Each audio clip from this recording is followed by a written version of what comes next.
Firstly, we're going to have a nice hand for Zeb Moore, who put this whole thing together all week. Great job. And I'm honored that two of the Harris family are here. Eamon Harris and Jackie McGrath are here, and it's an honor for me as well.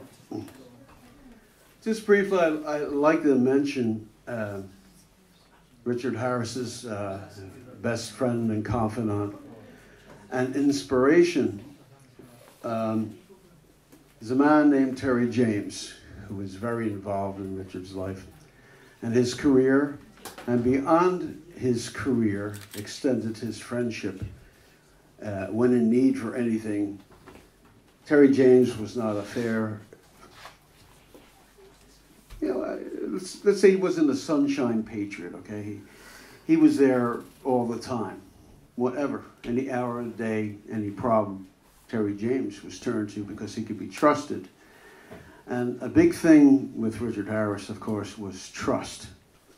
It meant a lot to him, loyalty, and he would give that back to you the same way. To be betrayed, he used to say, anyone who betrays me, I see a tombstone in your future. Which had been mentioned to me a couple times. But anyway, this is a little bit about Terry James. Terry James. Terry James was born in 1933, and he passed in 2016 to conduct the Heavenly Symphony. He was from Kidwelly, a town and community in Carmarthenshire. He was also a doctor of music and a studied theologian. Like the Richard Harris Film Festival, he lived and nurtured musically gifted children and adults. He loved music. It flowed through his veins. Everything to Mr. James was thought of as music. That's how the man was. He taught and then inspired many. And he would say to his students, which he taught in London, don't just play the piece of music. Be part of it. Live the music that you play. He taught music in South London and in South London in the late 1960s and 70s. Now, if you want to picture Terry James, I can tell you what he looked like. If you think of Santa Claus, that was Terry James. He had the white hair, the white beard, and his present to everyone, again, was music. And when a student succeeded and learned their piece to play, the smile you would remember forever. He just loved his students. Terry was Richard's best friend, his confidant, and again, his smile was infectious. You could not help but smile when you seen him smile. He was just a pleasant, all-giving man. That's all I could say. He was pure. And he taught from the heart, not a chart. That's how he was. And everybody could contribute part of themselves, to the music. That's what he wanted, and that's what he got. Yes, his infectious smile, and he had his little white pipe puffing on it in his class. He was just something to behold. He was an inspiration. And you could always see him when he was pleased with the smile as he puffed his little white pipe. You could see the smile. He was so proud of his students.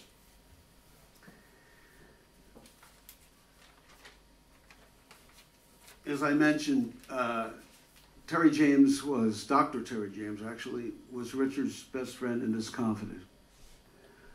Richard, at times, he was very vulnerable. And he always wanted to present the best of himself. That was, only was good what he could do perfectly. He wouldn't settle for less.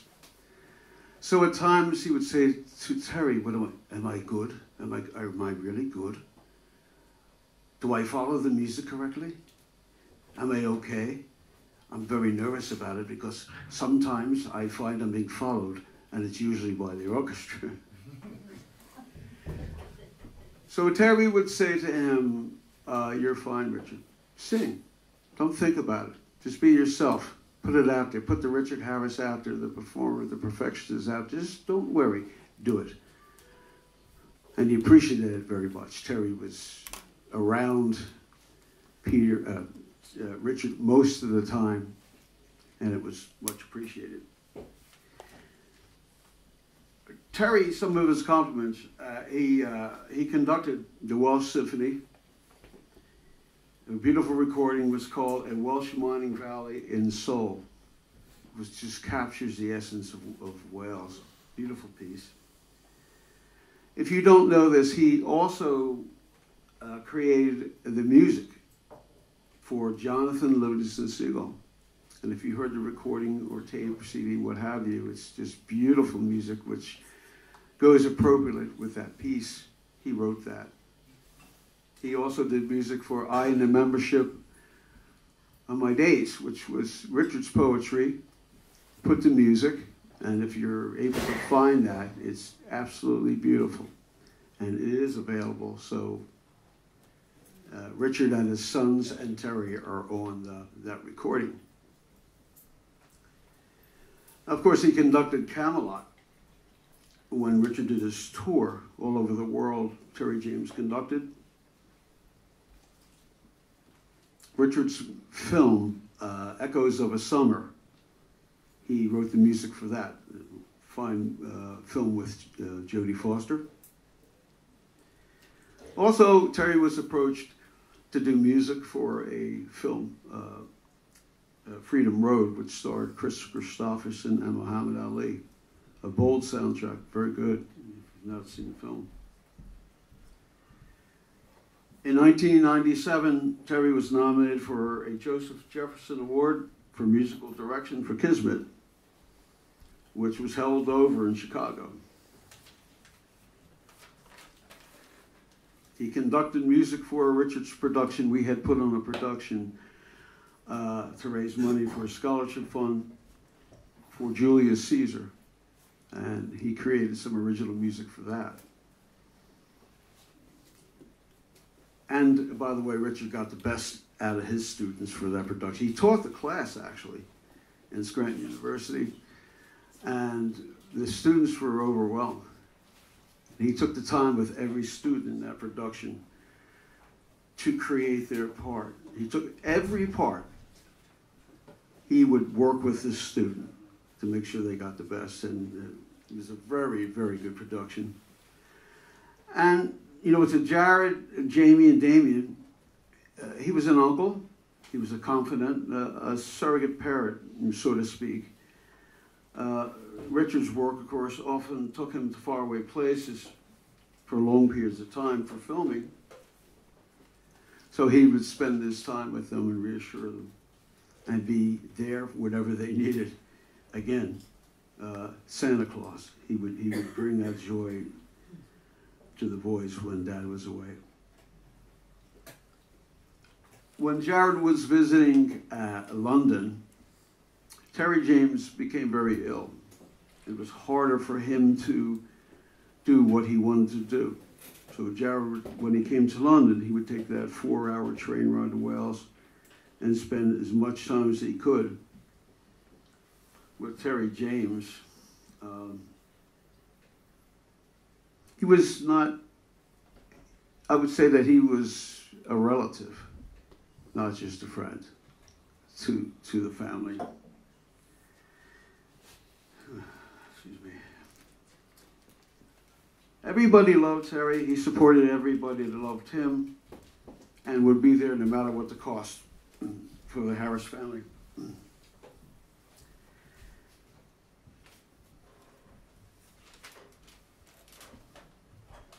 2006, there was a beautiful statue erected in Kilkee as a tribute to Richard's athletic skills. Of course, we all know he played racquetball, he was a good rugby player, he played tennis, he was an all-around good athlete, which he portrayed in some of his films. So they erected the statue in Kilkee, and it was a bronze statue. It was at the top of the wall of the Pollock holes. So despite the uphill jaunt, Terry James insisted, in walking alone. So I went down to Terry, because he was struggling this way. He suffered with diabetes and some other things, and he was just a trooper. He wanted to be there, no matter what cost, I'm going to be there to support Richard and his memory. So I walked back and I saw him struggling, and I said to Terry, "Is it okay, Terry? Because it's kind of a jaunt up this hill here. Are you going to be okay?" He said, "Sure I am." "So can I lead you by the arm and walk you to the top?" He says, "Yeah," he says, "if you insist." I said to him, "Well, what are you going to do? What would you do if I wasn't with you to help you? What would you do?" And Terry said, "Oh, easy, Billy. I'll run up the hill." So he said. Finally, it's been a pleasure to be amongst these people. I had known Richard since 1970. Worked with him with a scholarship fund.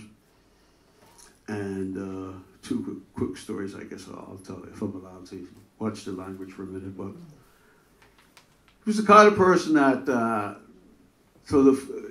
as you know, he loved rugby. Richard loved rugby. So the phone rings at 4 o'clock in the morning. Who is this, So I answered the phone. "Yeah, who's this?" "It's Richard."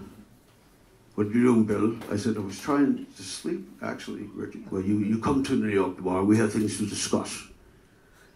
Make sure you're there, Eamon Dorrance, 9 o'clock. So I said, "Yeah, okay, Richard, but it's 4 o'clock in the morning." And Richard responded by saying, "Well, Bill, I couldn't fucking sleep. Why should you?" It was. And I owe gratitude to Terry James because enjoying breakfast one morning. "You know what you're eating there?" I said, "Yeah, I'm having my breakfast, yes." "You know what you're eating?" I said, "No, what am I eating?" He says, he finally told me what the ingredients were to blood sausage. Oh. So I appreciate him saving my life. That's all. Thank you all for listening a little bit. Thank you. And thank you again, Zeb, for giving me the opportunity to at least let people know what Terry was about and how important he was to Richard's career and his life. And God bless you all. Thank you very much. Thank you.